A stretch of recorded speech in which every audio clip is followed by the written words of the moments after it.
नमस्कार दोस्तों। इस वीडियो में अपन राजनीति विज्ञान से संबंधित कुछ प्रश्नों का अध्ययन करेंगे। आज अपन मूल कर्तव्य के बारे में अध्ययन करेंगे। अब आपको मैं थोड़ा बता दूं। देखिए, मूल कर्तव्य, धर्मनिरपेक्षता व सामाजिक न्याय। तो देखिए, मूल कर्तव्य जो हैं भारतीय संविधान में उल्लेखित नहीं है। मूल जो संविधान है उसमें, बल्कि 1976 में 42वें संवैधानिक संशोधन के द्वारा इनको जोड़ा गया था। संविधान में एक नया भाग 4 क जोड़ा और अनुच्छेद 51 क में मूल कर्तव्य हैं वो जोड़े गए। तो ध्यान रखिए, बड़ी समस्या रहती है। भाग 3 है, उसमें है मौलिक अधिकार। भाग 3 में क्या है? मौलिक अधिकार।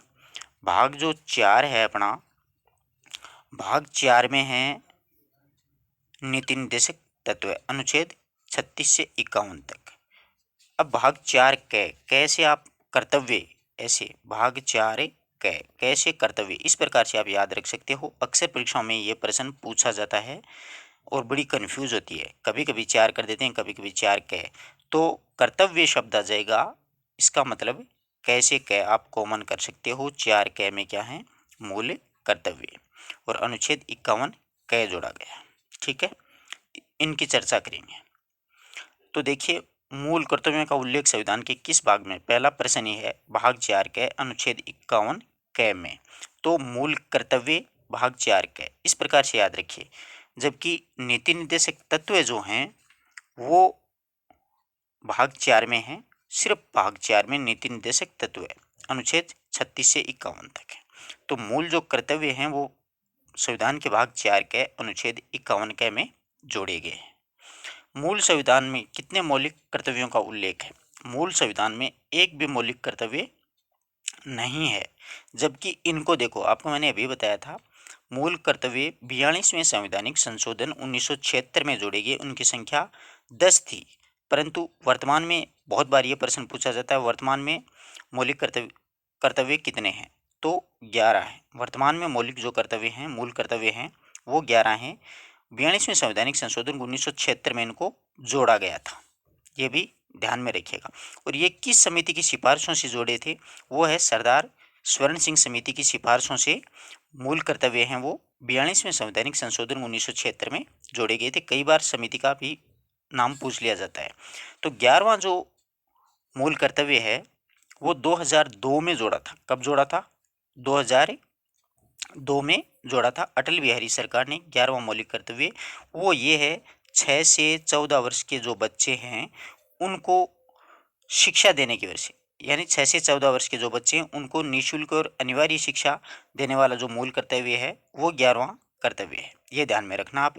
11वां मूल कर्तव्य 2002 में जोड़ा गया। पूछा जा सकता है कब जोड़ा गया? 2002 में। और 6 से 14 वर्ष की आयु के बच्चों के लिए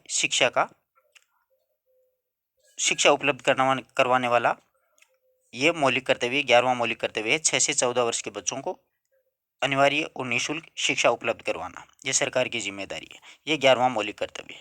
ये कई बार पूछा जाता है। आगे बात समझ में। मूल संविधान में कोई भी मौलिक कर्तव्य नहीं है। 42वें संवैधानिक संशोधन 1976 के द्वारा 10 मौलिक कर्तव्य जोड़े गए थे, बल्कि 11वां 2002 में अटल बिहारी सरकार ने जोड़ा था। मूल कर्तव्यों को किस समिति की सिफारिशों से जोड़ा था?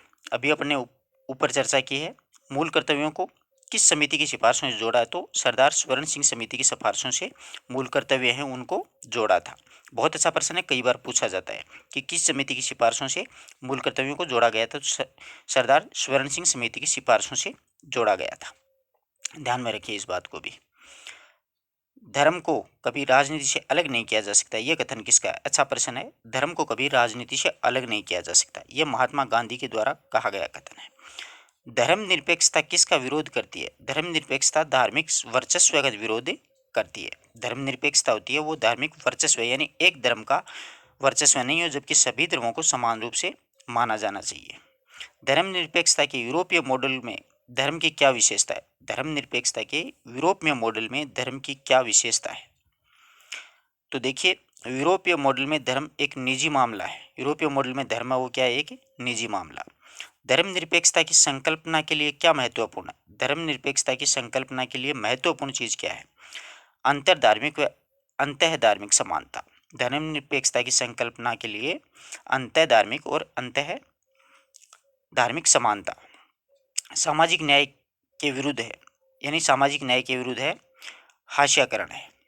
सामाजिक परिवर्तन लाने की जिम्मेदारी किसकी है? तो सामाजिक परिवर्तन लाने की जिम्मेदारी व्यक्ति, समाज और सरकार सभी की है कि समाज में परिवर्तन लाया जाए। सामाजिक न्याय की स्थापना किस प्रकार की जा सकती है? तो सामाजिक न्याय की स्थापना जो सुविधाओं और अवसर हम अपने लिए चाहते हैं वो दूसरों के लिए भी होनी चाहिए, यानी सभी के लिए जो सुविधाएं हैं वो समान रूप से होनी चाहिए। सामाजिक न्याय की स्थापना इस प्रकार की है कि जो सुविधाएं, जो अवसर हम जो अपना रहे हैं हमारे लिए जो हैं वो सभी के लिए होने चाहिए, सभी को समान अवसर मिलना चाहिए सुविधाओं और उन अवसर का। ठीक है, इस प्रकार से ये मूल कर्तव्यों का अपन ने अध्ययन किया। हर प्रकार से अपन ने प्रश्न बनाए, किस संवैधानिक संशोधन में जोड़ा गया। तो ध्यान रखिए, एक बार रिपीट कर देता हूँ। 1976 में 42वें संवैधानिक संशोधन के द्वारा नया भाग 4 क बना करके अनुच्छेद 51 क में जोड़े गए।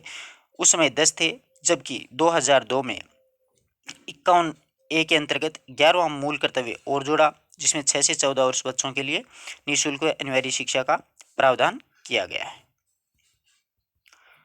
अब देखिए उद्देशिका यानी प्रस्तावना। भारतीय संविधान निर्माताओं का मत किस में प्रतिबिंबित होता है? भारतीय संविधान के निर्माताओं का मत किस में प्रतिबिंबित होता है? ये उद्देशिका में होता है, प्रस्तावना में। भारत के संविधान की प्रस्तावना के संदर्भ में हम भारत के लोग की सही व्याख्या क्या है? सही व्याख्या किस प्रकार की है कि हम भारत के लोग? तो संविधान की शक्ति का स्रोत भारत की जनता है। संविधान की शक्ति का स्रोत कौन है? भारतीय जनता। अर्थात प्रभुत्व शक्ति जनता में ही निहित है, यानी प्रभुत्व की जो शक्ति है वो जनता में निहित है, क्योंकि अपन चुन करके संसदीय विधानसभा में अपने प्रतिनिधित्व भेजते हैं।